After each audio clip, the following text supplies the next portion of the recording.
On demande de rechercher ici la fonction là, que vaut-elle? Que vaut cette fonction? Alors, ceci constitue bien sûr une analyse, hein. C'est de l'analyse. Pour rechercher une fonction, c'est pas toujours si évident que ça. Bon, ben celle-ci, elle est simple. Pourquoi elle est simple? Bon, tout d'abord, on a un coefficient angulaire ici qui vaut pour 1, je descends de 2.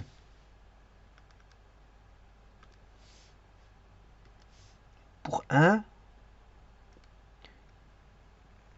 je descends de 2. Donc le coefficient angulaire de celui-là, son coefficient angulaire vaut moins 2. Alors celui-ci, le coefficient angulaire, il vaut 0. On voit tout de suite.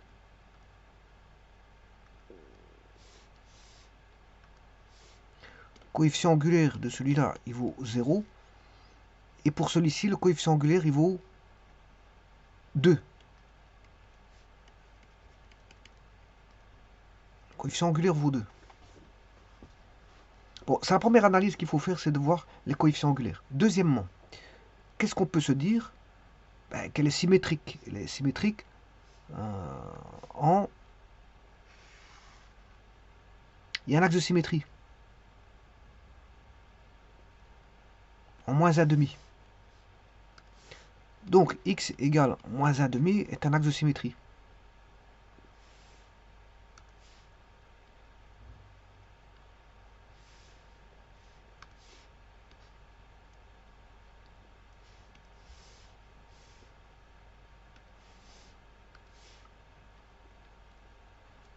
Alors, qu'est-ce qu'on peut se dire? Que ça provient de... Ce sont des droites breakées. Alors, c'est le mot anglais. Quand je dis breaker, breaker, c'est un mot qui n'existe pas. Voilà, break, c'est casser. Breaker, c'est-à-dire casser. Ce sont des droites breakées, des droites cassées.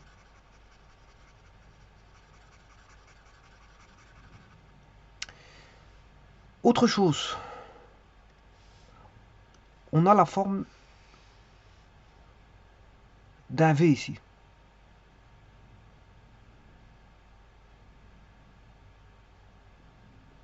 Là, on a un V.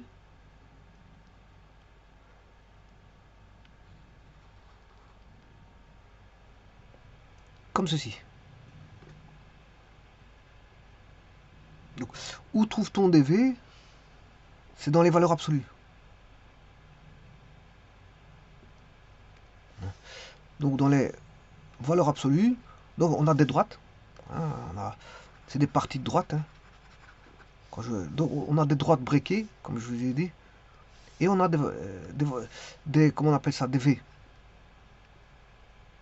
Des V cassés. Hein, parce que bon, là, on n'a pas tout à fait un V, mais c'est un V cassé.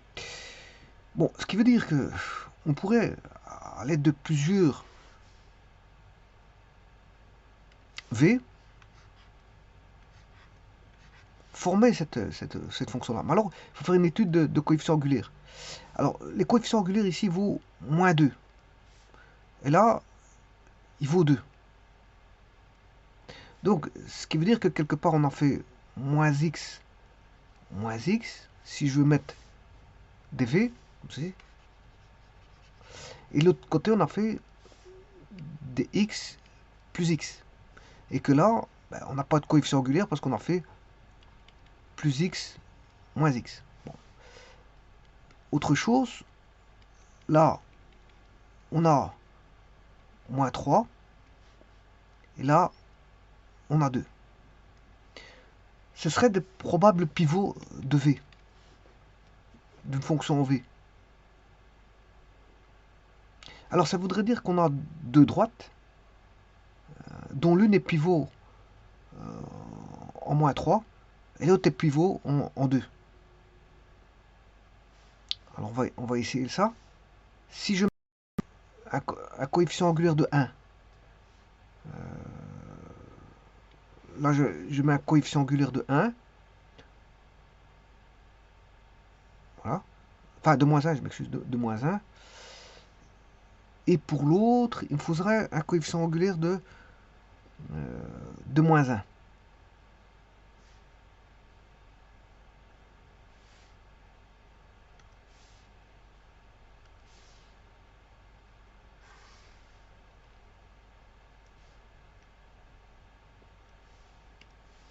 Alors, pour celui-là, j'aurai un coefficient angulaire de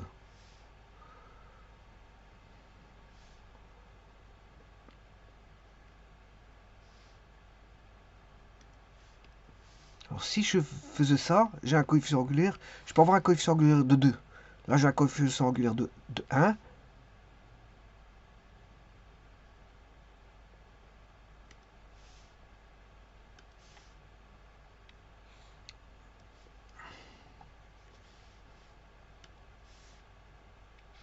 Là, il faut un coefficient angulaire de 1. Et là, ça tombe pile poil. Parce que pourquoi? Parce que là, on aurait moins 1 en coefficient angulaire, c'est moins x. Moins x donnerait moins 2x jusqu'à ici. Tout ce qui est valable là-bas, ici, moins x.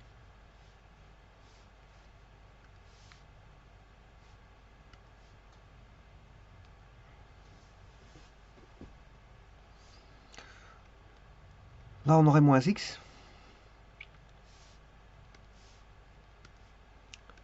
Moins x jusqu'ici. Et moins x jusque là. Ce qui fait moins 2x. Ah bien, moins 2x. Ensuite, on aurait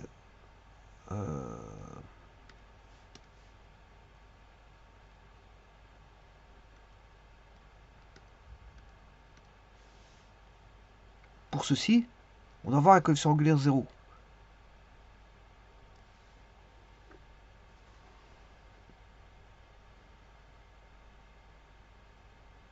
Et effectivement, on l'a. On l'a avec ceci. Là, c'est moins 1. Et là, c'est plus 1. Ce qui fait 0. Alors, je continue à avoir 0. Comment? Ben, là, c'est plus 1. Jusqu'ici. Voilà. Plus 1. Et l'autre va donner plus 1. Jusque là. Moins 1. Non, là.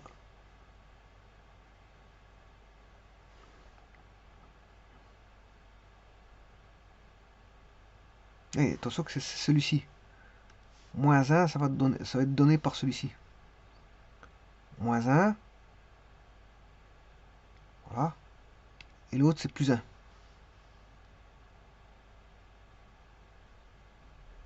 Jusqu'ici. Et donc là, ça fait bien 0 comme coefficient angulaire.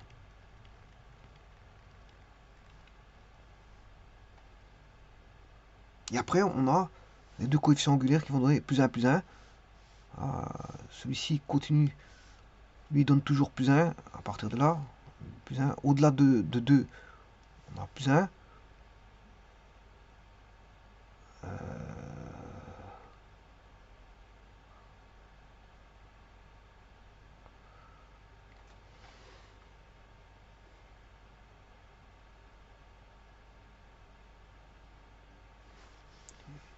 J'étais un peu trop vite pour les explications.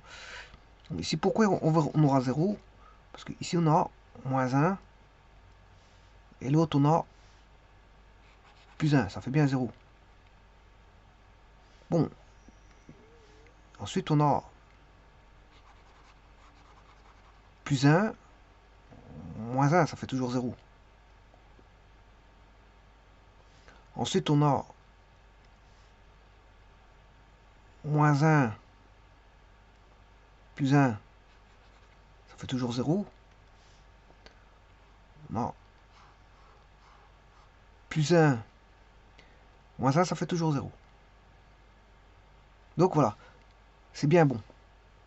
Donc c'est-à-dire que la courbe est une association de cette courbe-là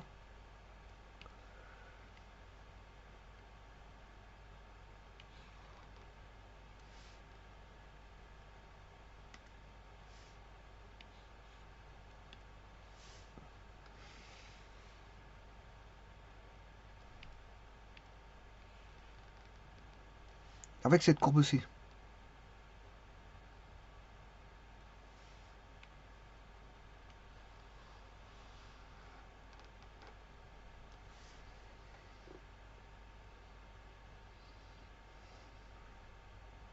Donc c'est un W.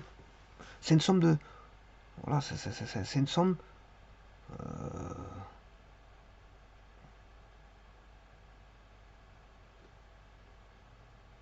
c'est une somme de deux fonctions valeur absolue en fait.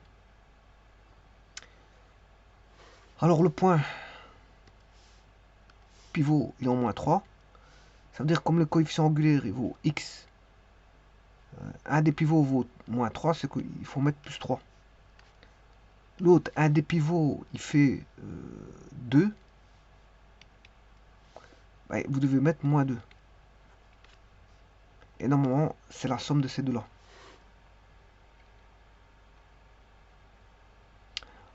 Alors, effectivement, quand on est en dessous de moins 3, la courbe c'est moins x moins 3. Et en dessous de moins 3, pour x moins 2, c'est moins x plus 2. Donc, effectivement, on a bien moins 2x. Alors, entre moins 3 et 2, ben, entre moins 3 et 2,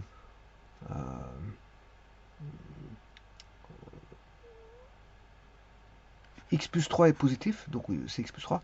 Par contre, l'autre, il est négatif, donc on a moins x plus 2. Donc le coefficient angulaire, il vaut bien 0x. Voilà. Et pour le dernier, au-delà de 2, on a x plus 3 et x moins 2, ce qui fait 2x plus 1. Donc le coefficient angulaire, il vaut bien 2x. Donc on a un coefficient angulaire qui vaut voilà, moins 2x. Quand on est en dessous de 3, moins 3. Entre moins 3 et 2, il vaut 0, et au-delà, il vaut 2. Bon, on va voir ça.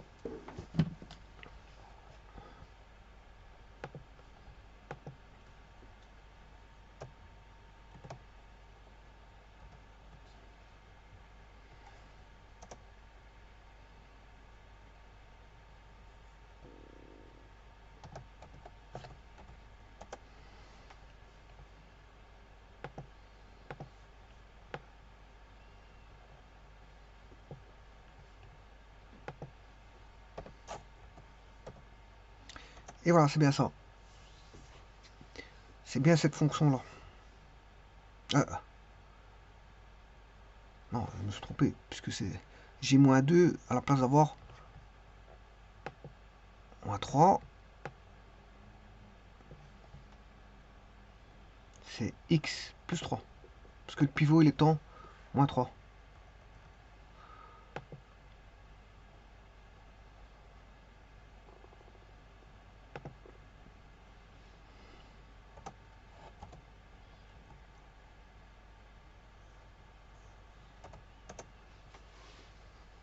Voilà. Par contre, le il est en 2, donc je dois mettre moins 2.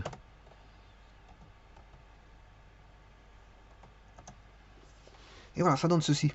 Alors maintenant, on retrouve bien x égale 1,5, comme je vous l'ai dit. X égale 1,5, moins 1,5, qui est l'axe de symétrie.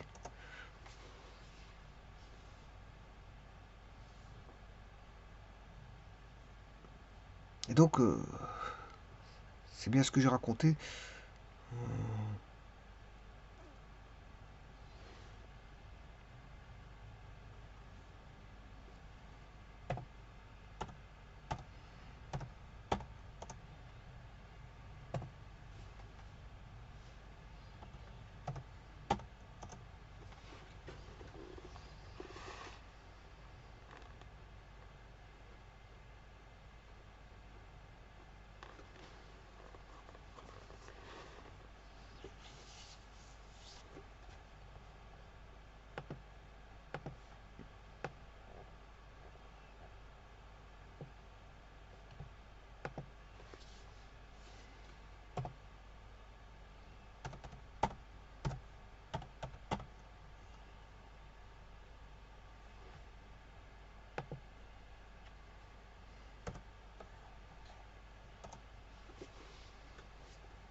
Et donc, d'un côté, vous avez la droite x plus 3.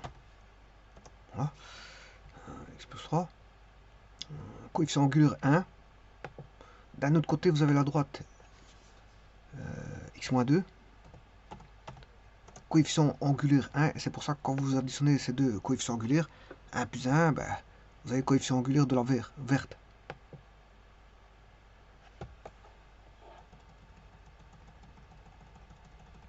Je veux dire, au-delà du pivot qui est 2 hein.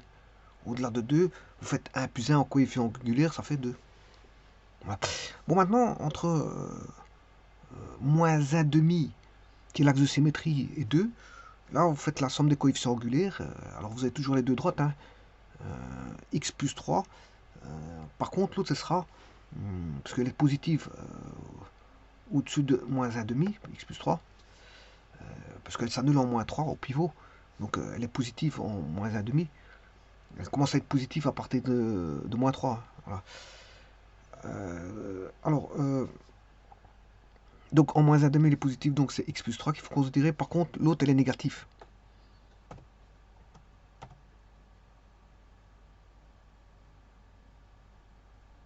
Moins x plus 2. Donc il faut prendre l'opposé. Donc c'est cette droite-là. Donc si vous faites la somme de ces deux droites-là, ben, ça fera 0 en coefficient angulaire. Voilà. Et idem, maintenant, si vous êtes entre, si les points sont entre moins 3 et moins 1 demi, on aura la même chose. X plus 3 et moins x plus 2, on aura toujours ça. Et il faudra faire la somme moins x plus 2. Voilà, de moins x plus 2 fois plus x plus 3 et moins x plus 2 plus x plus 3, ce qui fait 0x. 0x plus 5. Voilà, donc on a droite y égale 5.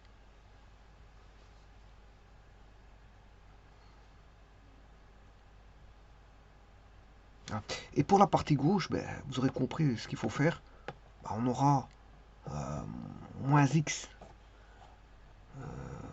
moins x moins 3 parce que c'est l'opposé. Voilà. Et l'autre, on aura moins x plus 2. Et donc on additionne les coefficients angulaires, 1 plus 1 ça fait 2, donc là, enfin moins 1 plus moins 1 ça fait moins 2, on a un coefficient angulaire de moins 2,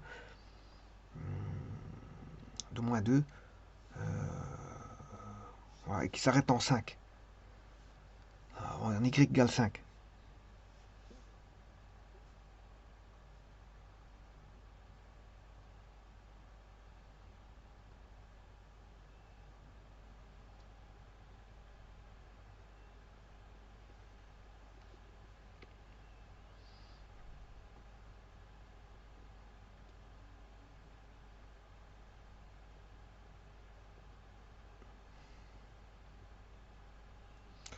Voilà, donc au bout du compte on a cette brisure là, cette forme brisée.